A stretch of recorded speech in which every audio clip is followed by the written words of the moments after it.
Hi friends, Jamie here with some updates. This is the beginning of our show's third season. We started the show off with a mix of women's personal stories and interviews I did with experts.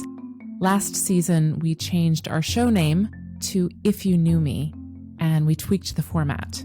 Every episode last season was a woman's personal story. We are continuing with that format in this season. I co-produced this show with my husband, Pete, and he and I just got married. And after the wedding, we took a break from producing this podcast for a few weeks. And during that pause, we were hit with a big vision for If You Knew Me. We really look forward to sharing more about that vision in the coming months. In the meantime, I want to remind you that we will host our first live online event this September. More information about that at the end of this episode, so stay tuned. Okay, so now into today's episode. Every week on If You Knew Me, we walk into the heart and mind of one woman. Each guest can choose to share her real name or to stay anonymous. This week we hear from Kerry Jones, that's her real name. Kerry is a personal chef in Portland, Oregon. Her passion for cooking comes from years of struggling with all kinds of body issues. Just lately, she learned that she has a condition called lipedema. You likely haven't heard of it, although it affects 1 in every 10 women. When you have lipedema, your fat cells don't shrink. So no matter what you do, you can't change your body shape. As it progresses, your legs can become extremely large, heavy, and painful. After learning all of this, Kerry decided to take action. Her story is entitled Living with Lipedema. I've been really struggling with this new diagnosis of lipedema. I already kind of had enough on my plate health-wise. It's been kind of the main focus of my life, my entire adult life, and I think I don't really show that. I don't want to be too high maintenance or demanding or like victim role vibes. The people that know me well know that I have Hashimoto's, that I have colitis, that I had an Epstein-Barr virus flare when I moved to Portland from New York, that I, had an ovarian cyst removal in New York City a few years back. There's more, but I don't really talk too much about the ins and outs. It's sort of boring and also heavy. And so I haven't gotten all my pre-existing shit under control. I've been waiting, working towards that for many years now, but this new diagnosis was kind of, it's that same thing that happened when I was diagnosed with Hashi, where like it's relieving because you understand that this is why your body is this way. It's an explanation. You feel affirmed. And like in the case of lipedema, it makes your body a certain way and you cannot change that. It doesn't matter what you do. It doesn't matter that my diet has been pristine. I've been gluten-free and dairy-free for 10 years. I don't do peanuts or soy. I don't do any rancid oils. I, only drink spring water. I only bathe in water that's been filtered, that doesn't have chlorine and fluoride. I don't use any cleaning products or makeup or skincare that has any toxicity. Like I go all the way in every aspect of my life, and I have done for years now. And none of that has ever made a difference in the way that lipedema manifests in my body. And because I didn't know it was there, because I didn't know this disease process was happening, I made it mean so many things about me, my abilities or what I thought I was doing versus what was actually happening. I mean, it really it begins to affect your mental health because you're so confused. There's a disparity between the input and the output. You know, when you're exercising multiple times a week regularly and really feeling good about that and noticing gains in certain ways, but then these certain things never change. It's just so frustrating and, again, confusing. So when I got that diagnosis, it was very kind of relieving and affirming to know that that's why this is happening. It's not my fault. It has nothing to do with what I'm doing.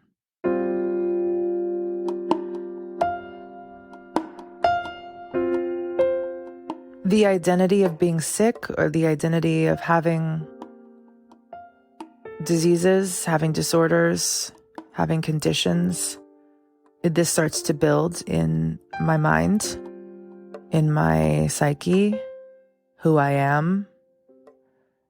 It is a sick person, but that isn't what I want to be. That isn't how I present, but it's in there and it's happening.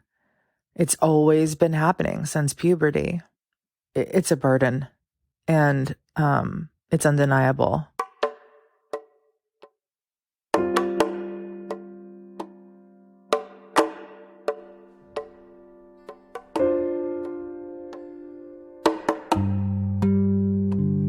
So lipedema affects women. It actually affects about 11% of women, and it is a lymph and connective tissue disorder. But it has previously been thought of as the painful fat syndrome. The reason for this is when you have lipedema, you have an excess of diseased tissue, usually expressing on the legs. The legs are always involved with lipedema. It's also painful. That tissue, that extra tissue, is very painful, very tender. There's easy bruising, but a lot is not known. I mean, there's conferences every year about lipedema, and all of the top surgeons and doctors and manual lymphatic drainage therapists and people in this sphere go to the conference and share papers and studies and personal testimonials and, firsthand experience with their clients. And the world of what this disease looks like continues to grow and build, but it's hugely misunderstood and understudied and underdiagnosed. I mean, it took me till I was 38 to be diagnosed, so that's just astonishing. The only treatment for lipedema is liposuction. There are conservative treatments that can begin to lessen symptoms, but I've been told by numerous practitioners that I've been working with since I was diagnosed in October 2021 that they rarely really do much for folks with lipedema. They're not stopping the disease process, and they're really just sort of a Band-Aid. So those conservative treatments I did from the beginning, and that includes wearing compression garments, so like medical grade, really tight, really hard to put on leggings.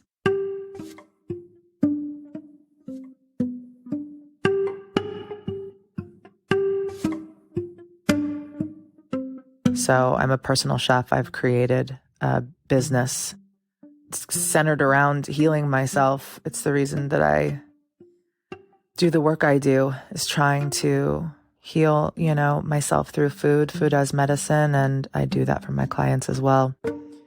And I cook in leggings and a big t-shirt and my chef coat. So I was wearing those compression leggings like on day one after diagnosis. And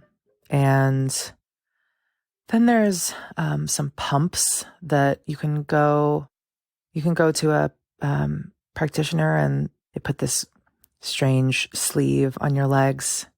Lipedema affects the legs mostly. Well, it affects the legs in everyone that has it. but it also can affect the arms or the trunk. It manifests as easy bruising, pain in the legs, heaviness in the legs. I've had these symptoms my whole life.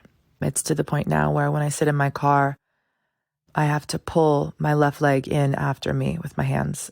I can't pull it in myself with my hip flexor muscle. There's a heaviness that starts to build and build as a progressive disease, and so it won't be getting better on its own. If anyone could stop the progression, it's me.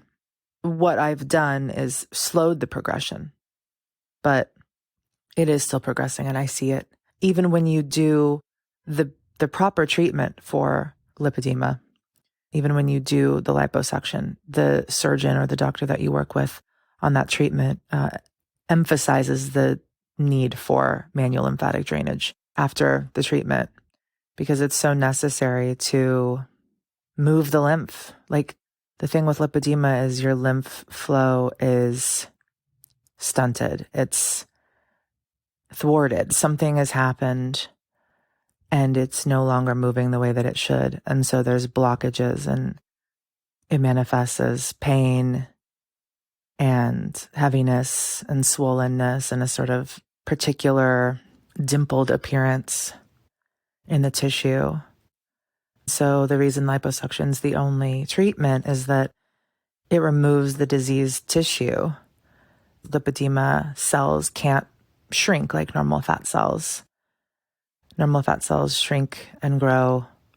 You never lose fat cells, but they shrink and grow, and lipedema cells don't shrink. So the only way to treat this disorder is to remove them. So I went through the treatment of my arms about a month ago, and it was very strange. But I'm healing very well, and I'm glad I did it.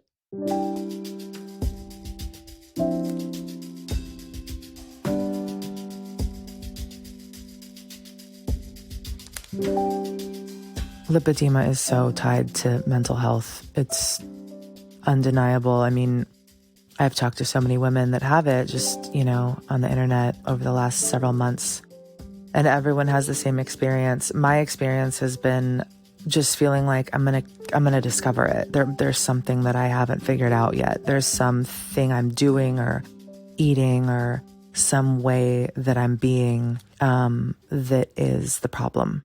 There is a problem. I'm very clear on that, always, since puberty. There is a problem with my body. Something is wrong here, and it doesn't look right. It doesn't act right. I'm 38, and I'm just diagnosed. It makes absolutely no sense. It's been showing itself in my body for 22, 3, 4, 5 years, and I was just diagnosed. Nobody knows about this thing.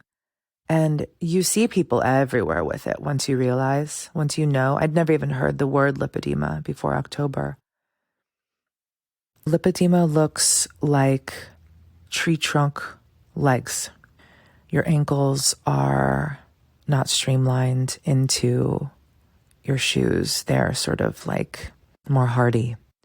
And there are certain fleshy areas that always are present. One is just under the knee, kind of on the inside of the legs.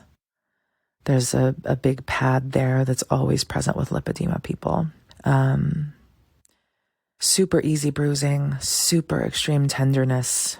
It's mistaken as cellulite frequently, and because so many women have cellulite, I think I just always thought that I had cellulite on my thighs, let's say. Not understanding at all that this is something totally different. This is something much greater, unrelated completely.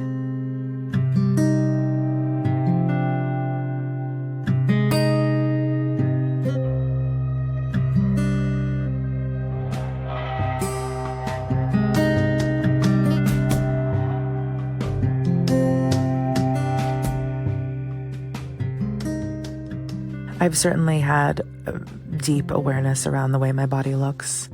when I'm with a new partner, there are things that I will wear or things that I will do with the lighting or,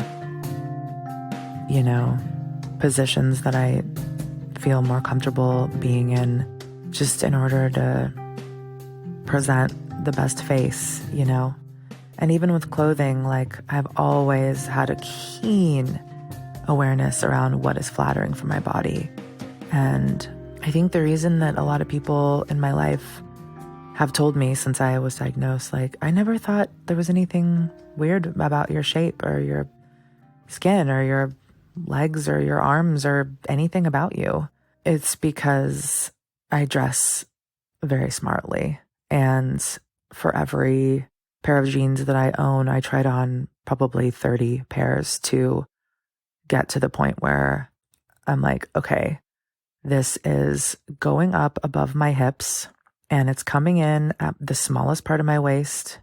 These are the right kind of fabric that my cellulite, my sort of textured thighs are not showing through the fabric.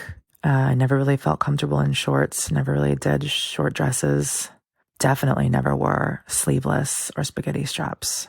And even if that's never occurred to my friends, they probably can't name a time that I'm wrong. I just have always had it on my mind, whether it's with a boy or a girl. It doesn't matter. I haven't wanted to be seen.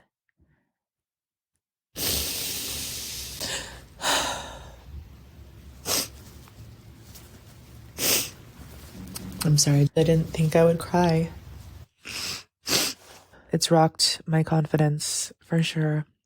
It's been its own hurdle and I continue to overcome it. I continue to just keep moving forward, and it's definitely been a huge learning experience about myself and about how to value every aspect about myself that has nothing to do with this, and how to value the aspects of myself that do have to do with this. And even though there is something, quote, wrong, how to see myself not as a victim and not as though I'm damaged, but just to see myself as a whole being and as a complete person, a complete woman.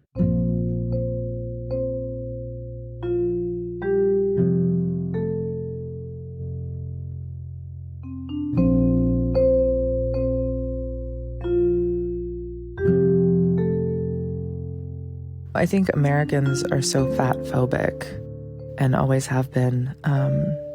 I think there's really something there with lipedema. I feel like it's in the shadows in this really shameful way. I think when I was diagnosed, I even had feelings oh, I'm not like these people. Looking at photos of people with lipedema emotionally, when you're in a category with some of the photos that you see online, I mean, it's just heart-wrenching what these legs can look like. It's how could it get to this? It's unbelievable. You cannot believe that someone would be walking around with legs like this, and how much pain they must be in, and how reduced their quality of life must be. And now this is what you have. And now this is your fate.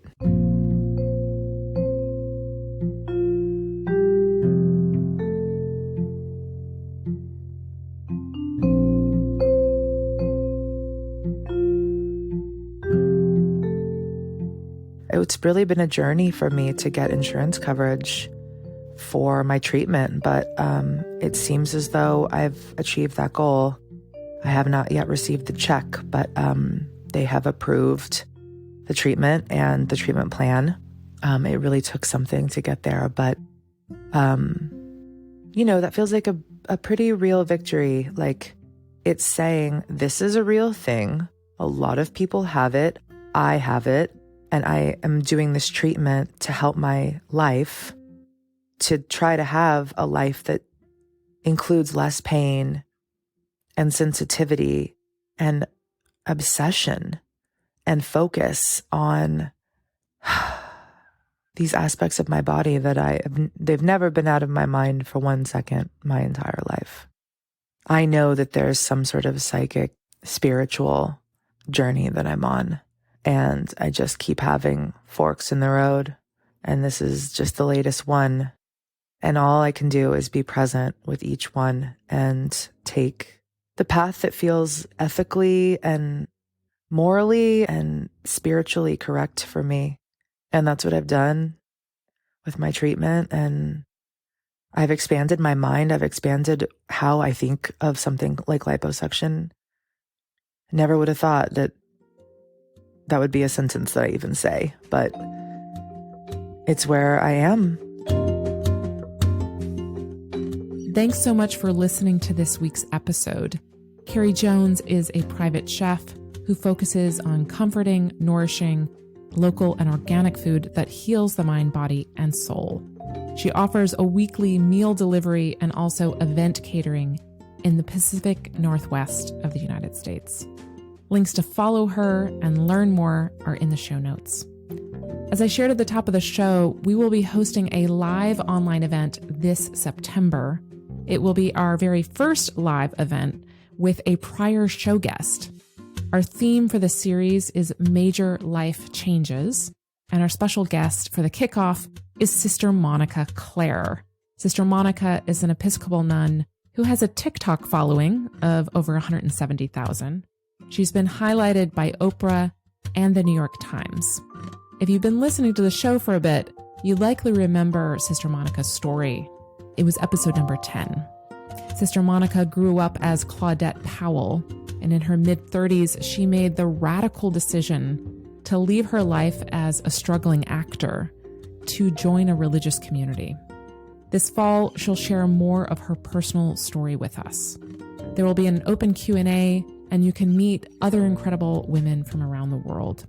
Just go to our show notes and sign up for our newsletter. We are confirming the exact time for the event, and we'll send out date details and links via the newsletter. So go to the show notes and sign up. This podcast is produced by me, Jamie Younger, and my husband, Pete Herkmans. Thanks so much for listening to If You Knew Me. We'll be back with you next week.